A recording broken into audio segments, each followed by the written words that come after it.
In a world where immigration crises are the norm, one country stands out for flipping the script.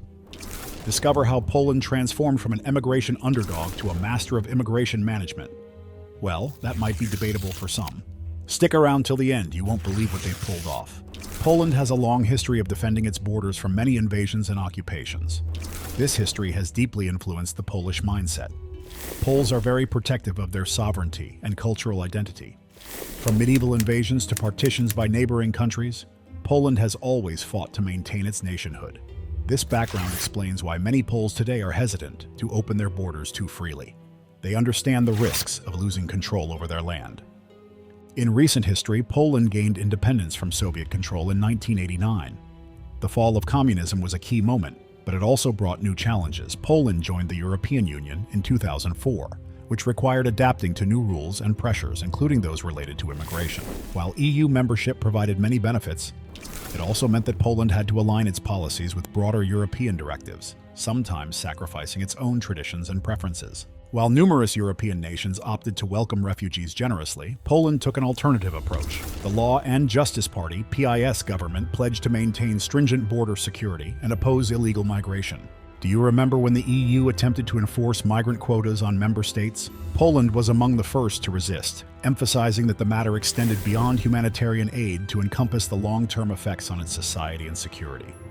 Over time, Poland has tightened its policies, implementing enhanced border controls and stricter visa regulations. These actions were necessary to ensure that only those entering Poland legally and with positive intentions are permitted. This strategy has been vital in preserving national security and social cohesion. In European Union is Poland.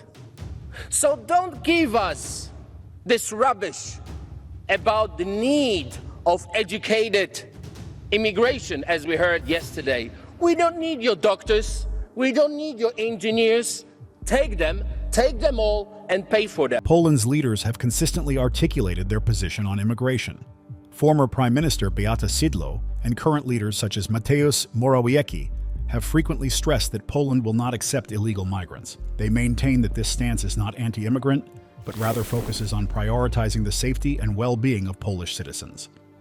Interior Minister Mariusz Błaszczak once declared, "We don't want any illegal migration in Poland. This is what we promised. This is why our government was elected, and not even one illegal migrant will come to Poland." It doesn't work this way. It's not going to work this way. We will never agree for the deals with the Russians and not saying anything. Right. So if they want solidarity, if they want to have this club with us as a partners, they have to behave like a partners. The leaders often highlight the success of these policies in maintaining Poland's safety. Unlike some other European nations, Poland has not faced any terrorist attacks, attributing this to their stringent immigration policies that prevent potential threats from entering. This sense of security is highly valued by the Polish people. Since 2021, Poland, Lithuania, and Latvia have poured hundreds of millions of euros into fortifying their borders with towering fences, barbed wire, and enough cameras and motion sensors to make a sci-fi movie set. They've also beefed up the ranks of border guards and soldiers. Yet, the chaos continues, like an unwanted sequel. On June 13th, Poland reintroduced a 60-kilometer, 40-mile no-entry buffer zone, a 200-meter-wide strip that's off-limits to everyone except locals, including humanitarian groups and journalists. Poland's previous government had set up a larger buffer zone along the entire border in 2021. The main goal of the zone is to keep locals and border officials safe and curb human smuggling, said Border Guard spokesperson Joswiak. Refugee rights groups have spoken out against the buffer zone, saying it will prevent them from assisting migrants who cross the border in remote areas and need food or medical help. Poland, Latvia, and Lithuania have repeatedly been criticized by humanitarian organizations for their tough love approach to handling the crisis. NGOs have accused these countries of violating human rights by using a pushback tactic to expel migrants and asylum seekers. Individuals and groups who try to assist migrants are often detained and prosecuted. The International Organization for Migration, IOM, has called on all three states to ensure that the rule of law is upheld at the borders and that the human rights and freedoms of all migrants are respected, regardless of their immigration status. Looks like just saying please isn't getting the job done. In recent years, over 2 million foreigners, primarily Christians from neighboring Ukraine, have arrived in Poland. This raises the question, are migrants acceptable as long as they're not Muslim? Polish MP Dominik Tarczyński from the ruling Law and Justice Party was asked this very question. Dominic, is that it? 2 million Ukrainians are okay, but not one Muslim, because that's just how you guys feel about it. Good evening, Imran. Thank you for having me. It has nothing to do with religion. It has nothing to do with Islamophobia. It's all about safety. As I said previously, everyone is allowed to apply. Everyone is allowed to submit the documents, ask for a permission, ask for a visa, and then our interior minister will decide if he's needed for our society. The difference between immigration and refugees is a legal difference. You are mixing words. It's very important because the difference is quite big. You might wonder why Poland adopts such a strict stance on this issue. The government's reasoning is straightforward and quite logical. Primarily, it concerns national security.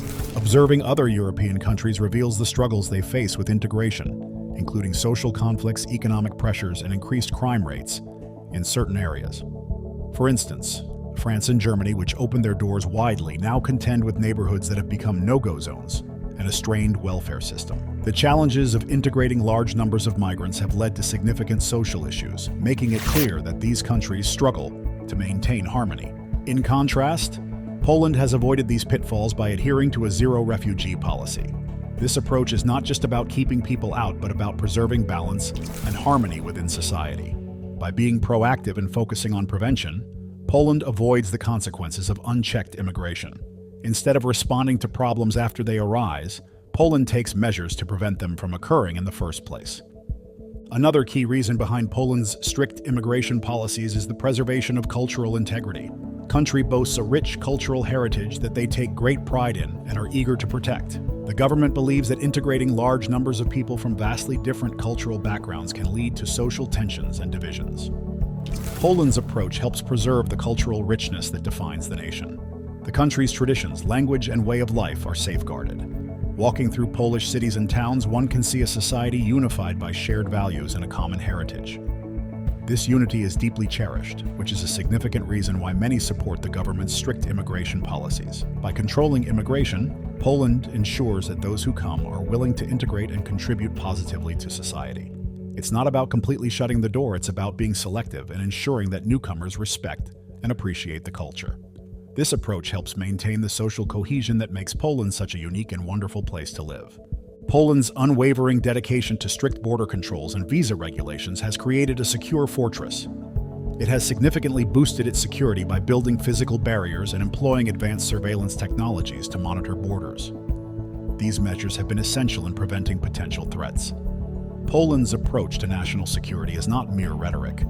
The nation is taking concrete actions to protect itself. The success in maintaining security is not accidental, but the result of deliberate and consistent efforts. The government's firm stance on immigration is clearly paying off. While other countries face challenges with integration and security, Poland has managed to keep its society safe and stable.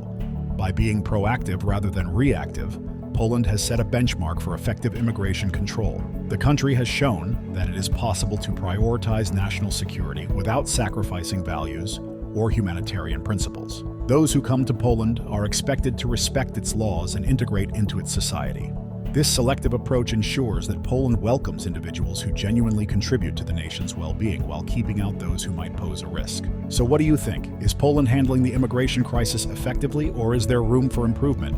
We'd love to hear your thoughts. And while you're at it, got any wild ideas or burning questions you want us to tackle next? Drop your comments below and let's keep the conversation flowing. Your feedback fuels our passion and helps us create even better content. If you enjoyed this video, do us a solid by smashing that like button, sharing it with your friends, and hitting subscribe with the bell icon. Stay tuned for more amazing content, and we'll catch you in the next video.